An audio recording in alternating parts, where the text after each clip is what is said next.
Buongiorno, e io volevo mostrare a tutto il mondo, di fatto ho trovato una pianta di pomodoro in un posto del cazzo come questo. I pomodori in una discarica. Questo delirio di discarica. Qui ste assi, qui delle granassi. Per capire, ho deciso di salvare questa pianta, di trasferirla da me. Come si fa? Vediamo. Noi dobbiamo cercare di pigliarla dalle radici, che però, guarda, ma come fai a vivere qua dentro? Eccola, eccola, eccola, eccola. Guarda, tutto sporco, cazzo. On ne voit vraiment jamais, non jamais, si bien qu'avec le cœur. On passe nos vies à compter tout ce que l'on n'a pas, en mettant parfois nos foi dans le plus gris des états. On oublie qu'on est bien que de l'intérieur.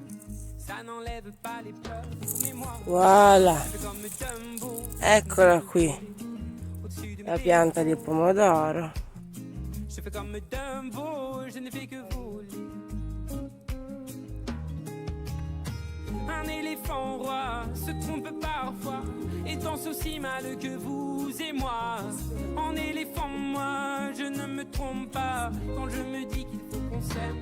Soit les oiseaux les plus bruyants, les plus coucous, je suis, ne sont pas les plus aimants. Enfin, ça dépend de la place que l'on prend. Qui ne dit jamais tout. Dai, qua c'è dello spago, bellissimo. Je ne fais que voler au-dessus de mes défauts. Je fais comme Dumbo, je ne fais que voler. Un éléphant roi se trompe parfois et danse aussi mal que vous et moi. En éléphant, moi, je ne me trompe pas quand je me dis qu'il faut qu'on s'aime. Soit, que soit.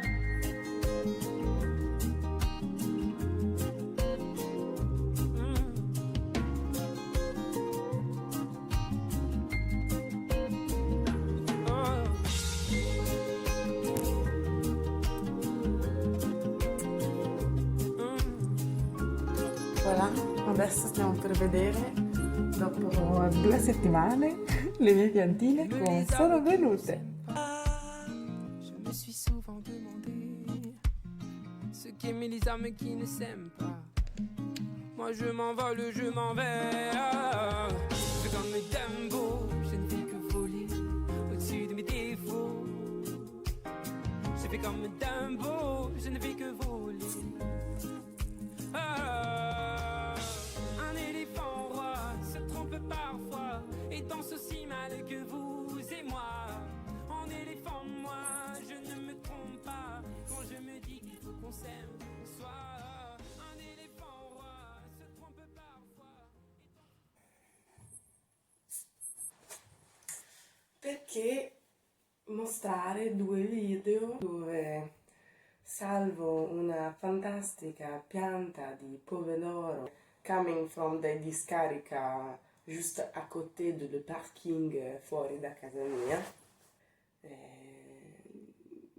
perché io ti dico che volevo condividere questa cosa perché mi ha reso profondamente felice. Attività domenicali in quel di Liège per me diventano veramente un simbolo di quello che vorrei iniziare a dire, diventano un simbolo per me di quella che può effettivamente essere una vita alternativa che diventa veramente e concretamente possibile. In tanti che ne parlano di una vita più naturale, di una vita più a contatto con se stessi, di una vita più dedicata all'ascolto, fuori dai condizionamenti, più in coerenza con il nostro ritmo interiore, meno sprechi, meno consumismo, no al capitalismo, tutte le regole sociali anche sulle relazioni, su quella che dovrebbe essere la vita. Bellissimo.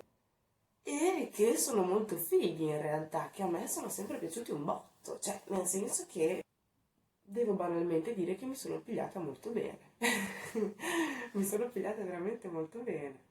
E quindi è di lì che sono partiti anche tutti i miei viaggi, che sono andata in Thailandia, che sono andata in Francia, che sono andata in Inghilterra nella comunità, che poi sono venuta qui in Belgio, che ho zaino in spalla, di recuperare, di conoscere la gente per strada. Ed è lì che è iniziata anche tutta proprio una ricerca personale di che cosa poteva essere effettivamente una vita diversa, una vita alternativa. Continuando a vivere in città. Quindi queste mie ricerche, questi miei approfondimenti rimanevano sempre all'interno di una bolla, la mia vita, la mia quotidianità in città, nelle dinamiche che non mi piacciono e la mia ricerca al di fuori. Io che sento una propensione verso una realtà differente, una vita differente, ma che per la mia età, per i miei 21 anni, per la mia situazione attuale, per continuando a fare una quotidianità cittadina. Sta succedendo che io stavo continuando a riperpetuare nella mia quotidianità tutte quelle dinamiche che a livello ideale, a livello anche sentimentale, tutte quelle dinamiche che io stavo cercando di scavalcare. Quindi che succede? Succede che da un lato continuava questa vita inserita in schemi non miei, dall'altro io continuavo ad aprirmi attraverso esperienze, attraverso volontariato, attraverso viaggi, attraverso conoscenze, attraverso nuove idee, a tutta una dinamica di vita differente. Questo cosa ha fatto? Questo ha fatto sì che dentro di me crescesse una tensione, un pesante che nell'ultimo periodo mi sono resa conto che mi aveva fatto diventare una persona non più aperta all'ascolto dell'altro, intollerante, incattivita, aggressiva. Cercavo sempre di più nell'esterno, nelle persone vicino a me, quegli ideali che io stavo iniziando a seguire e che sentivo che effettivamente risuonavano più con quello che io sono, che io cercavo di imporre alle persone intorno a me e al mondo intorno a me, che io identificavo come mondo, ma di fatto contesto in cui ero inserita, la sensazione era quella di parlare contro un muro, ma non solo di parlare, ma di urlare contro un muro, di urlare i miei ideali, sprecando energie e speranze senza ricevere nulla indietro. E questo è iniziato a farmi molto male perché di fatto io me ne andavo al mio negozietto bio e non compravo più vestiti da anni, ma tutti i vestiti erano comunque sempre riciclati, trovati per la strada, riutilizzati, recuperati. E c'era molta più consapevolezza nei confronti banalmente di cosa compro, dove lo compro, da dove viene. Magari poi ti vai anche a guardare l'oroscopo o la costellazione X, perché comunque questo ti fa sentire un po' più connesso. Mattina mi faccio la mia meditazione con intanto l'autobus alle 7 che mi passa sotto casa con la signora che bestemmia perché si è dimenticata la mascherina e tu sei lì che dici la pace interiore del mondo di merda. Quindi ero veramente poi con tutte le dinamiche tra l'altro che si sono inserite del Covid, le ipocrisie che sono venute fuori, io ero arrivata a veramente frustrazione e tensione esagerato, senza grandi giri di parole, io stavo proprio male, senza rendermene del tutto conto, perché di fatto nella mia vita andava tutto bene, avevo il mio lavoro, la mia università che ho sempre amato, i miei amici che ho sempre amato tantissimo, i miei genitori che mi sono sempre stati vicini, cioè i miei genitori sono stati veramente degli angeli custodi per me, con tutti i miei amori, le mie relazioni, quindi di fatto non c'era nulla concretamente che non andasse nella mia vita, ma io mi alzavo la mattina che non avevo voglia di vivere la giornata, non ne avevo voglia.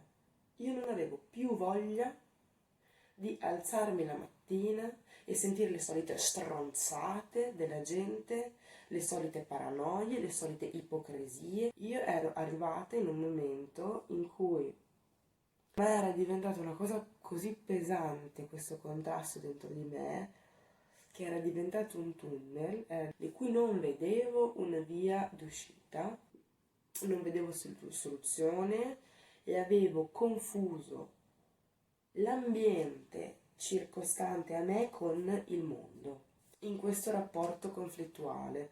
Questo appunto mi aveva portato ad essere una persona molto aggressiva, perché l'altro lo sentivo come parte di quel mondo, parte di quel muro che in qualche modo era l'impedimento alla mia felicità. Io cercavo di imporre, più che di imporre, di far ascoltare, di valorizzare, di portare alla luce tutti dei valori diversi che non sentivo presi in considerazione. Continuando a sentire una risposta negativa, e lì mi sono accorta di qual era il problema. Il problema era che io, senza ancora avere avuto il coraggio di imporlo e rivendicarlo all'interno di me stessa, quindi a livello sostanziale, io non avevo ancora avuto il coraggio di dire io cambio vita. Non avevo ancora avuto il coraggio di dire seguo quello in cui credo, essere me stessa e dire io sono felice con queste cose. Nel momento in cui ho avuto il coraggio di farlo, ho iniziato ad essere felice. Nel momento in cui ho smesso di lamentarmi, è un paese vecchio, l'economia non funziona, non c'è questo, non c'è l'opportunità, non c'è il lavoro, la gestione delle emergenze, ho preso un aereo. Neanche non è vero, sono venuta in macchina, però comunque, nel momento in cui ho smesso di lamentarmi, ho iniziato ad essere felice. Il casino delle macchine, il casino delle persone, una quotidianità che non ti lascia il tempo per te. Nel momento in cui ho smesso di lamentarmi per tutto questo e ho deciso di venire a vivere nel bosco,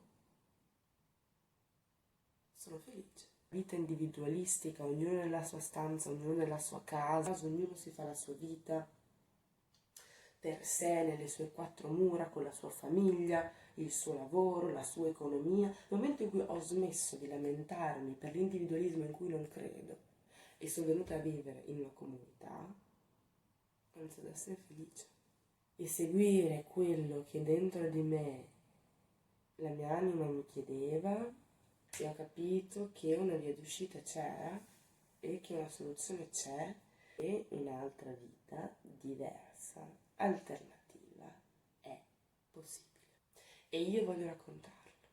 Io voglio raccontare che ho deciso di essere felice e che essere felici è possibile. Quindi di fatto, perché io ho messo i miei video del mio bellissimo pianta di pomodoro, perché questo mi ha reso felice. E voglio raccontare che è possibile veramente trasformare quella frustrazione, quella tensione pesante che ti butta giù, invece in una tensione, in un'energia creativa. Io penso che siamo in tanti, penso che siamo in tanti ragazzi giovani, penso che siamo tante persone che hanno voglia di una vita diversa, stanno notando l'ipocrisia del mondo in cui viviamo, che stanno notando il malessere a cui una quotidianità normale all'interno della città industriale, verso quale malattia essa ci porta. Io penso che ci sia veramente una rivoluzione in atto, una rivoluzione di coscienze. C'è qualcosa che si sta risvegliando in tanti di noi ed è per questo che io voglio raccontare, perché penso che magari ci possa essere qualcuno che sta camminando anche lui in un percorso simile e che magari in un momento di cammino più buio, ed è per questo che voglio dire, raga, la via d'uscita c'è, e allo stesso tempo perché io stessa ho bisogno di altre persone che abbiano avuto il coraggio di dire io seguo la mia strada, seguo il mio percorso E anch'io ho bisogno di incontrare persone che sto incontrando dappertutto, sto incontrando qui all'estero, ho incontrato continuamente nei miei viaggi, ma sempre di più mi rendo conto che da soli non si va da nessuna parte e che per vedere le cose cambiare dentro di noi e fuori di noi abbiamo bisogno di essere uniti, essere in tanti. Il fatto di mettere la mia esperienza disponibile per incontrare altre persone sullo stesso cammino, che abbiano voglia di costruire, che abbiano voglia di scambiare idee, che abbiano voglia di condividere, che abbiano voglia di cambiare. Abbiamo bisogno di partager, sento che abbiamo bisogno di condividere e salvare la mia piantina di pomodoro, per me sono un po' il simbolo e sono delle cose semplici, ma è dalle cose semplici che io vorrei ripartire. Dunque per questi motivi ho intenzione di iniziare un canale su YouTube di tutto quello che mi ha portato effettivamente a dire vado a vivere nel bosco in una comunità di studenti a fare completamente uno stile di vita diverso. Spero che chi insomma finirà per caso o volontariamente su questo video abbia voglia di dire vediamo qual è il percorso che fa lei, vediamo se c'è qualcosa da condividere e anche nel caso qualcuno finisse su questo video rendendosi conto che non sono due percorsi di vita simili, perché ognuno ha i suoi desideri, ognuno può fare la vita che desidera interiormente, qualsiasi sia il suo percorso, anche se non è simile al mio e non c'entra un cazzo, ma io ti dico che essere felici si può. E che per quanto mi riguarda la felicità inizia avendo il coraggio di essere se stessi. E detto questo, io la mia piantina Lilith, chiamata anche Dread Girl, ho visto qui la chiamano. Vi salutiamo e anche la mia tazza che dice io ho deciso di essere felice perché fa bene alla salute. Sì, anche io ho deciso di essere felice perché di stare male non ho più mezza, però ci sta anche che faccia bene alla salute. Quindi in tutto ciò baci baci, buona giornata, alla prossima volta. Come si fa a salutare su un video su YouTube? Non lo so. Vabbè. Ciao.